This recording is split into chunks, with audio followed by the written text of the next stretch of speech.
अस्सलाम वालेकुम, राम राम, सत श्री अकाल। कैसे हो मेरे दोस्तों? उम्मीद करता हूँ कि आप सब लोग ठीक ही होंगे और अपनी फैमिली के साथ एंजॉय कर रहे होंगे। और आज आप देख रहे होंगे मेरी ओरिजिनल लुक में मुझे।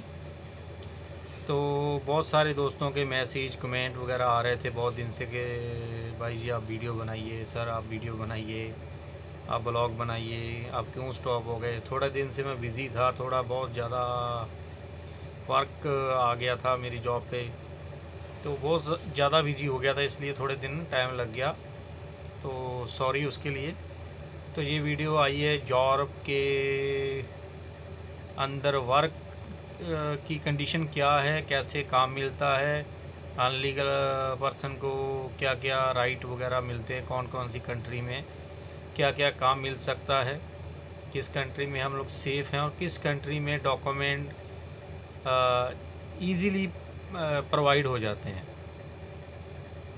पुर्तगाल के बारे में तो आपने सुना ही होगा, मगर उसके अलावा भी कुछ है, मैं आपको बताऊंगा। फर्स्ट मेरी वीडियो को लाइक शेयर कमेंट करिए और शुरू से लेके एंड तक देखते रहिए। हैम्बर्ग में अभी भी काफ़ी ठंडी है।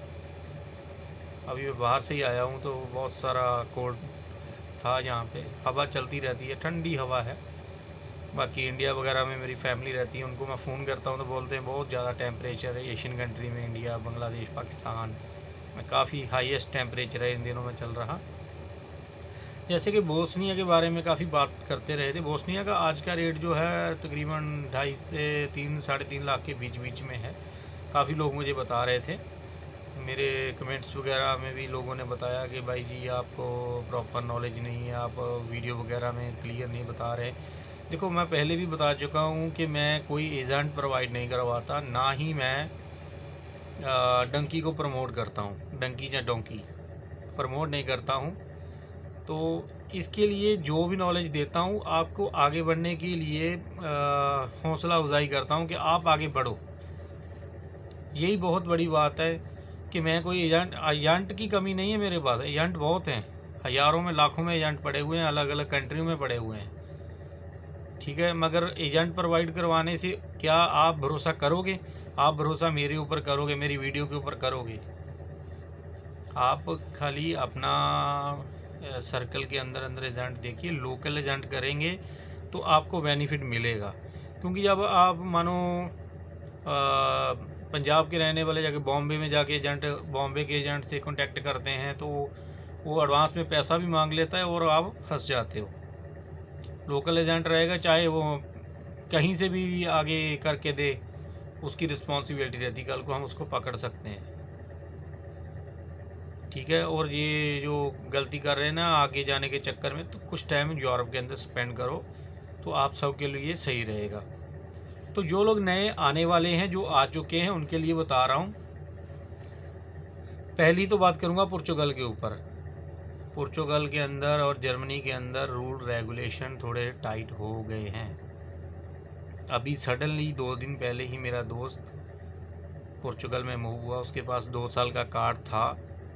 जो पुर्तगाल में बैठे हुए हैं और पूरे यूरोप के अंदर बैठे हुए हैं ना, उनको ये बात थोड़ी सी लगेगी।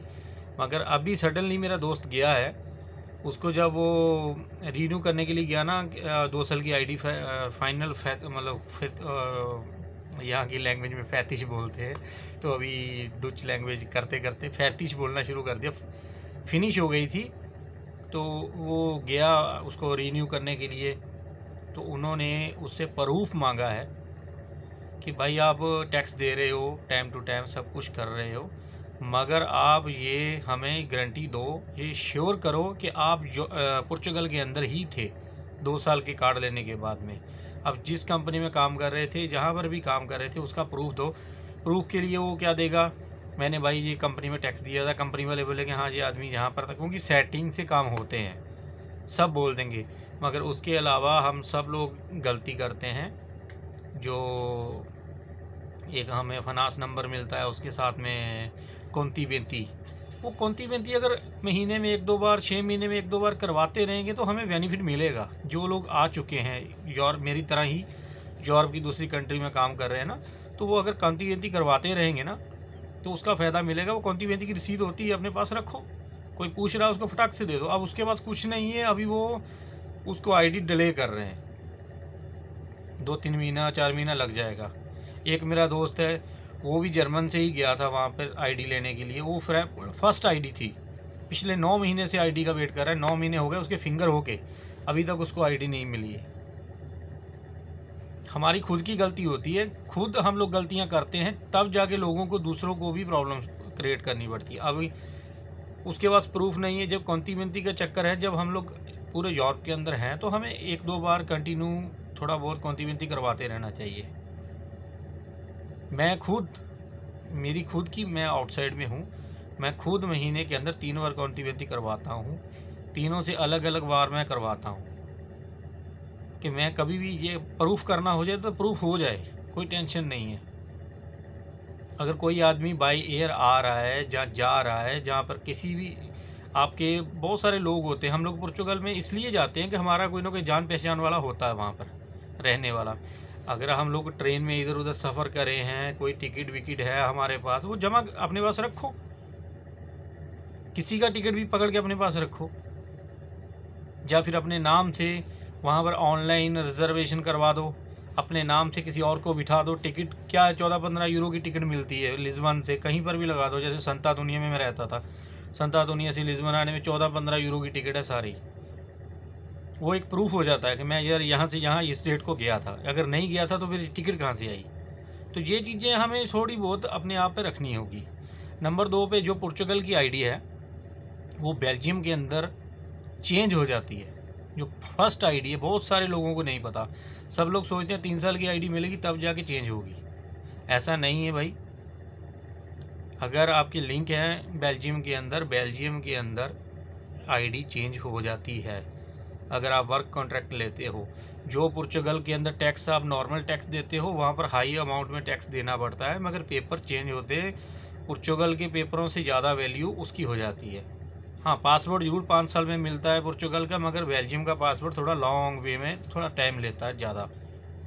अगर हम लोग को अपना पैसे अर्निंग ज़्यादा करने हैं, हमें अच्छी कंट्री में मूव होना है, तो पुर्तगाल की आईडी 2 साल वाली आप जाके बेल्जियम में चेंज करवा सकते हो।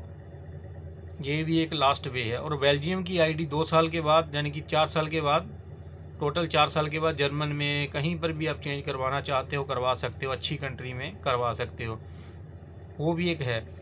जो लोग नए यूरोप में आ रहे हैं घर में बैठे हुए, इवन खुद मेरे बहुत ख़ास लोग आ रहे हैं इंडिया से, मगर वो फ्री तफरी करने वाले, मोटरसाइकिल पे कभी इधर कभी उधर, कभी घूम लिया, कभी ये चले गए वो चले गए, ऐसे लोग हैं मेरे पास भी जो आ रहे हैं। उन सब लोगों के लिए एक मैसेज है। इन सब कंट्रियों में, बांग्लादेश, इंडिया में, सब मेरे जैसे मेरे भाई बहुत भरे हुए हैं जो आना चाहते हैं। भाई अगर जर्मन आना है तो होटल का काम आना चाहिए, होटल मैनेजमेंट का। मतलब आप कोई भी पिज़्ज़ा मेकर, कोई भी इंडियन कुकिंग में कुछ भी आपको आना चाहिए, अगर जर्मन के अंदर आपको लीगल या अनलीगल रहना है। नहीं तो आपको कोई पूछेगा नहीं। पूरे यूरोप के अंदर अनलीगल आदमी की कोई वैल्यू नहीं होती, मगर वैल्यू उसकी है जिसके हाथ में टैलेंट है। समझो 100% में से आपका 50% कवरिंग हो गई। कोई आदमी आपको वैल्यू तब देगा जब आपके पास कोई हुनर होगा।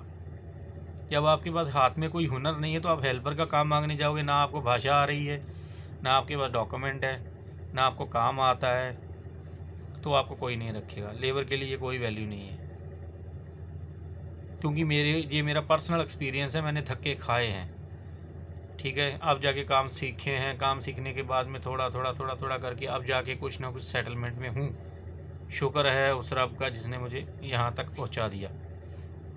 अगर कोई फ्रांस आ रहा है, जिसका डेस्टिनेशन, पहले मेरी भी डेस्टिनेशन फ्रांस थी, बहुत सारे इंडियन की, मेरे पंजाबी कम्युनिटी की फ़र्स्ट डेस्टिनेशन फ्रांस ही होती है। ठीक है, सब लोग पेरिस जाना चाहते हैं। अगर पेरिस फ्रांस में आना चाहते हो, उसकी खूबसूरती को मत देखो, उसके साथ साथ में आपके अंदर हुनर होना चाहिए। अगर वहाँ पर लिविंग में रहना है तो आपको, उसके लिए आपको पेंटर का काम आना चाहिए। सबसे ज़्यादा पेंटिंग का काम वर्ल्ड के अंदर वहीं पर चलता है। पेंटिंग, अगर आप पेंटर हो, अच्छी अर्निंग कर सकते हो।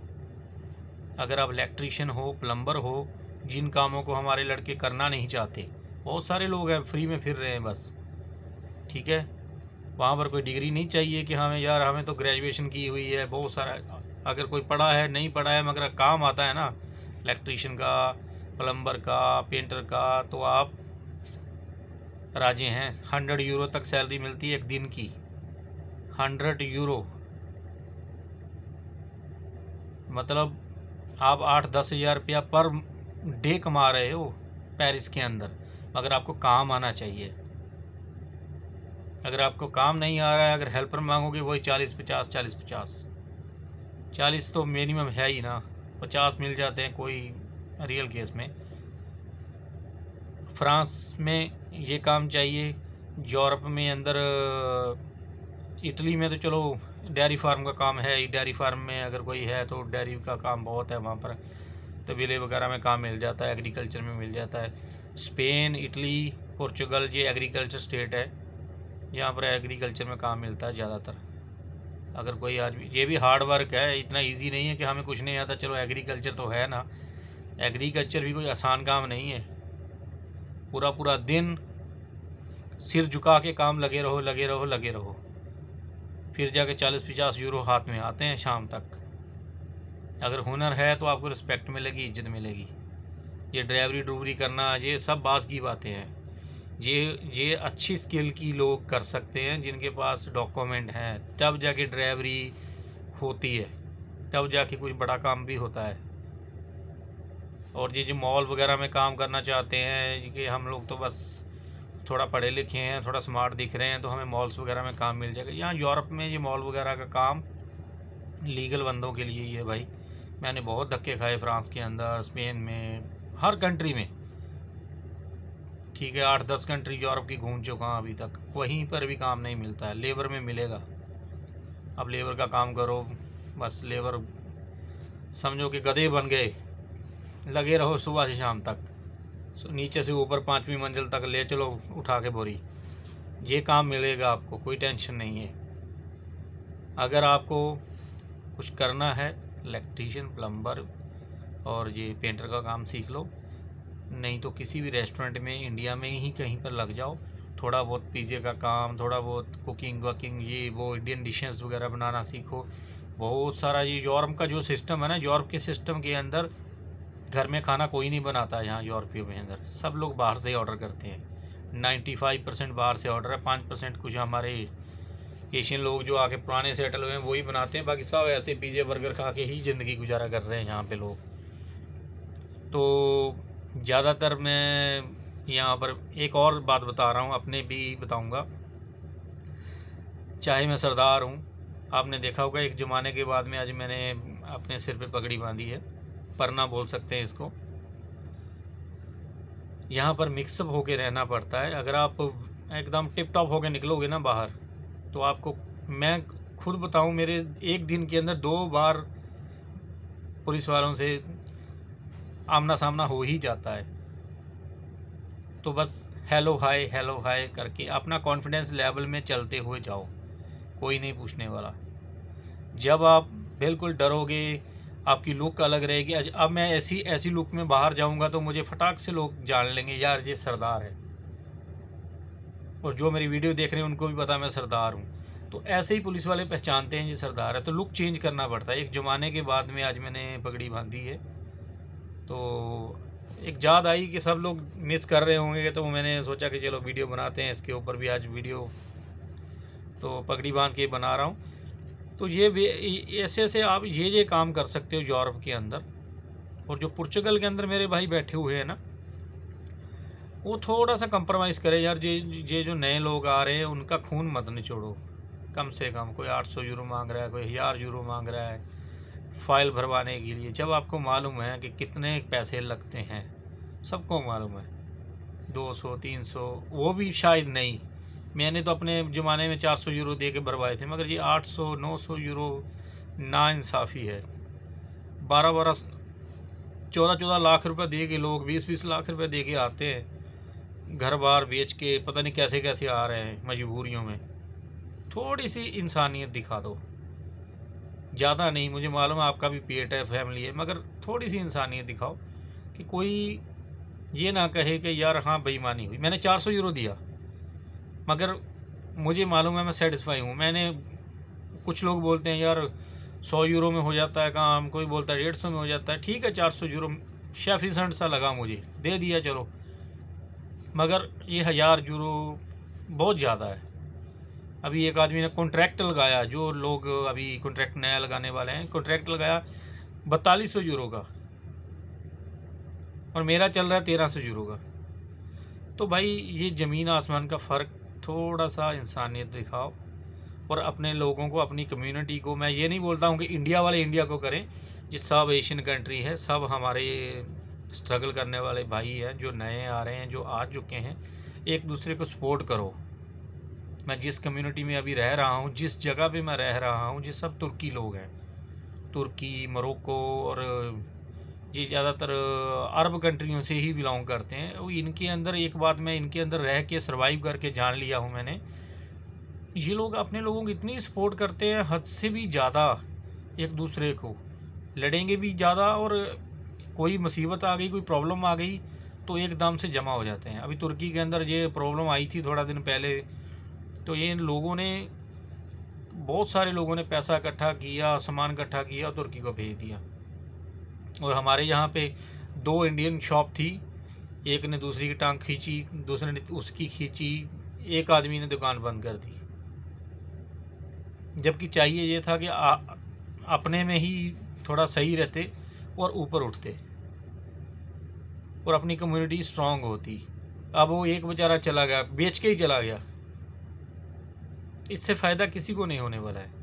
तो मेरी वीडियो को लाइक, शेयर, कमेंट करिए। मिलेंगे नेक्स्ट वीडियो में, कोई अच्छी इन्फॉर्मेशन के साथ आपके लिए न्यू वीडियो लेके आऊँगा।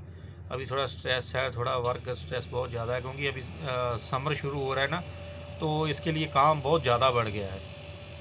तो आज मुझे छुट्टी थी, तो अगले हफ्ते मिलते हैं। अगले वीक में ही कोई ना कोई वीडियो दूंगा मैं आपको, अच्छी नॉलेज के साथ दूंगा। अभी थोड़ा यूरोप के अंदर रूल रेगुलेशन चेंज हुए हैं, अभी अज़ाइमल के बारे में बताऊंगा अगली नेक्स्ट वीडियो में। और खुश रहो, आबाद रहो, मिलते हैं नेक्स्ट वीडियो में। जिंदाबाद।